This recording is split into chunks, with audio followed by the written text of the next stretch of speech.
Welcome to the Speak Her podcast with your host, Camille Essick, the podcast where creators and innovators connect.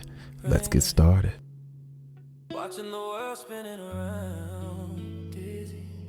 Hey everyone, welcome back. This is Camille Essick. I'm your host.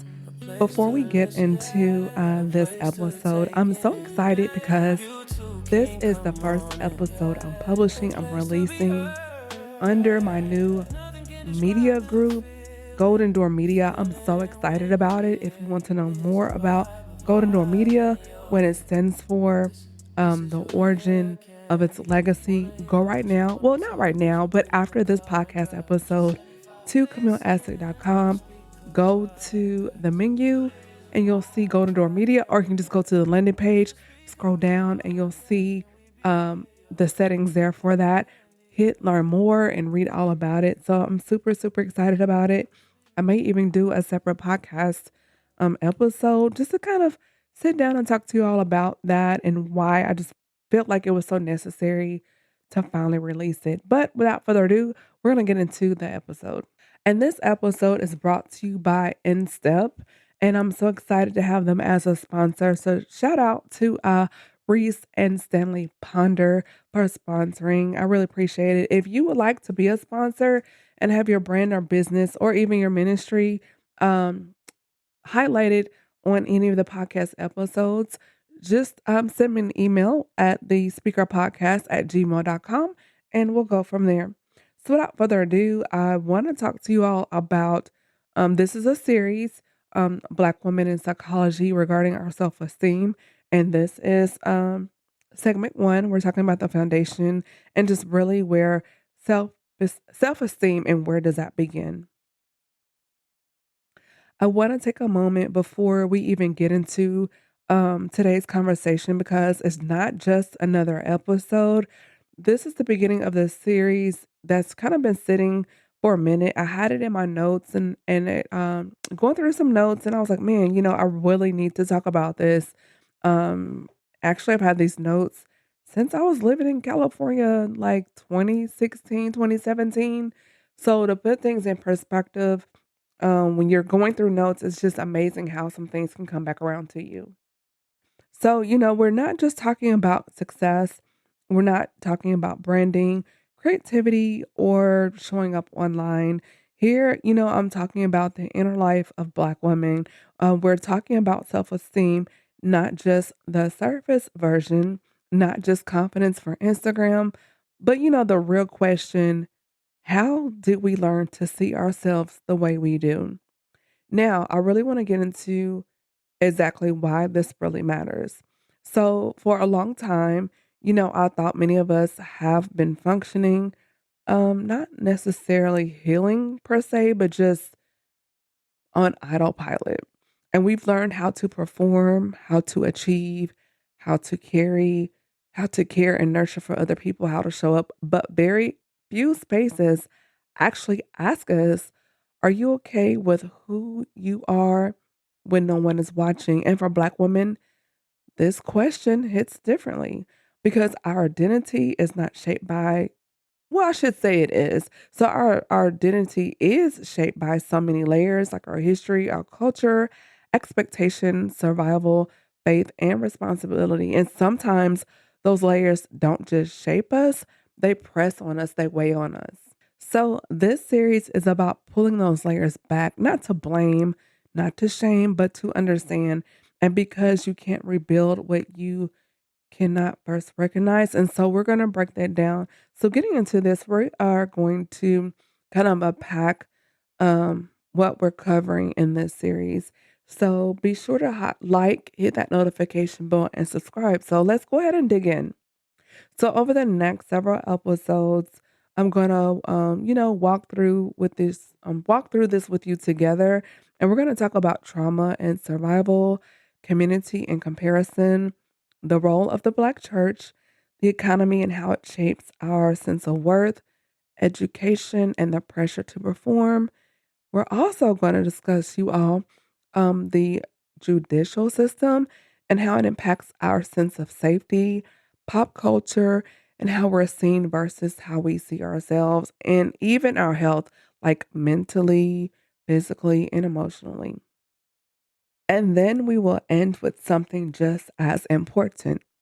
How do we rebuild? Because awareness without healing leaves you stuck. So, before we get into any of that, we do have to start at the beginning because self esteem doesn't just show up one day, it's formed over time.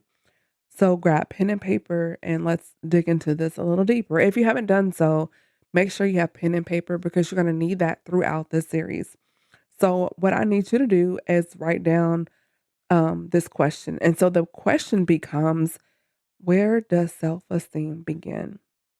So there's early stages.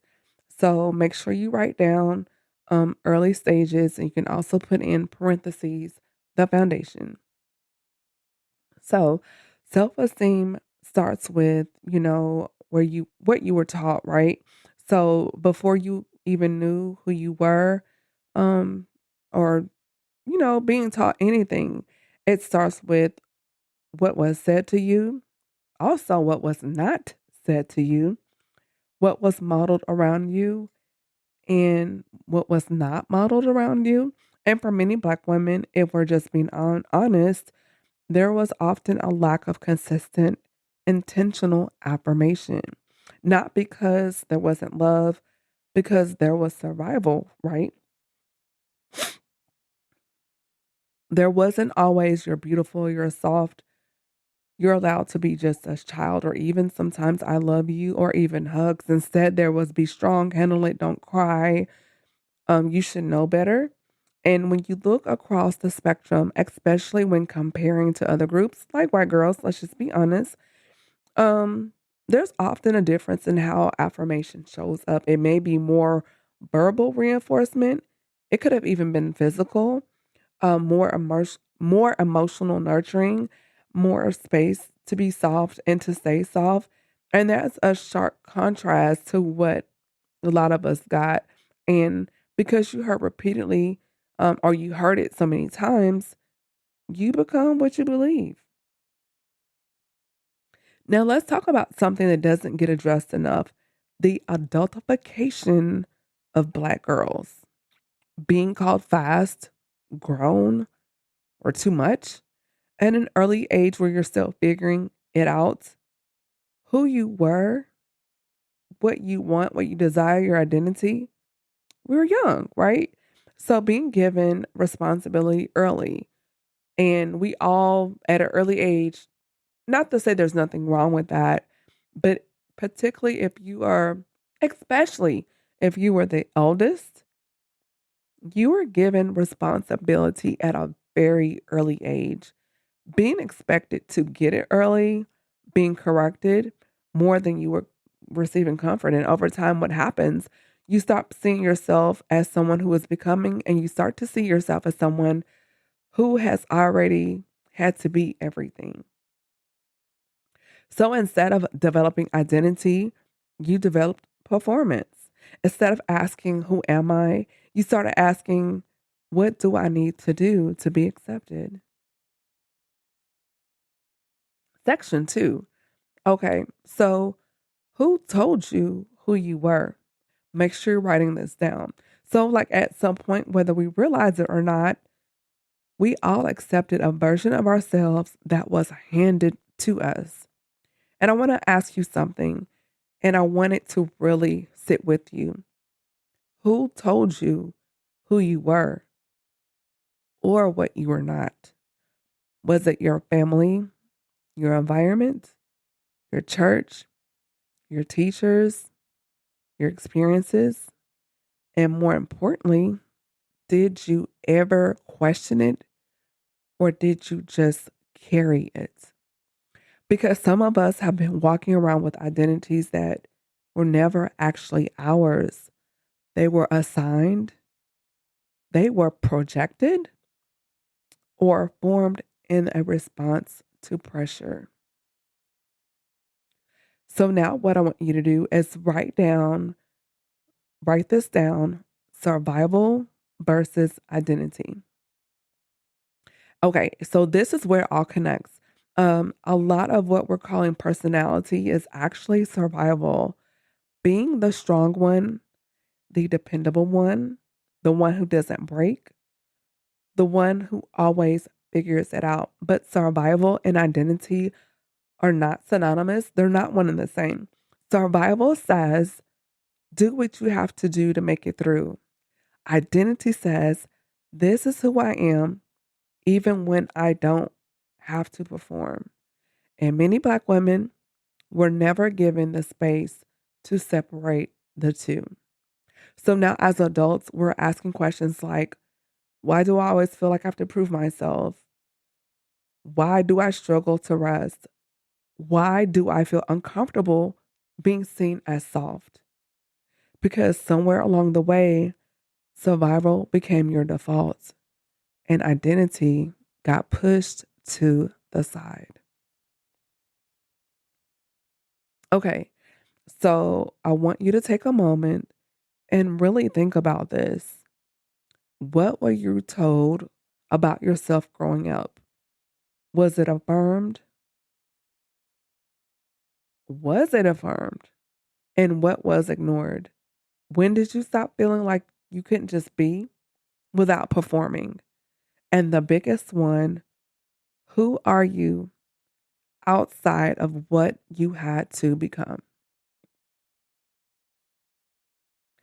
So, okay, so this is just the beginning, and we haven't even touched trauma yet. We haven't unpacked community, church, or culture. But none of that makes sense if we first don't understand the foundation. Because the way you see yourself today didn't start today. It started early and it shaped over time. But here's the part I want you to hold on to. Just because something was formed doesn't mean it's permanent. You can question it, you can unlearn it, you can rebuild it. And that's what we're going to do. We're going to do it together in this series. So if this episode made you think, if it made you pause, if it made you feel seen, what I want you to do is share it with another Black woman or a Black woman that you love that you feel like needs to hear this. And because these conversations matter, we don't have enough space where we can have them honestly, and we're going to do that here.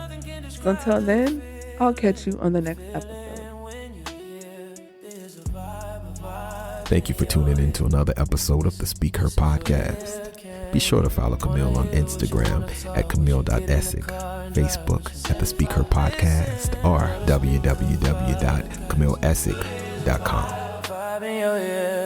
It's the Speak Her podcast. Can we be your ear candy?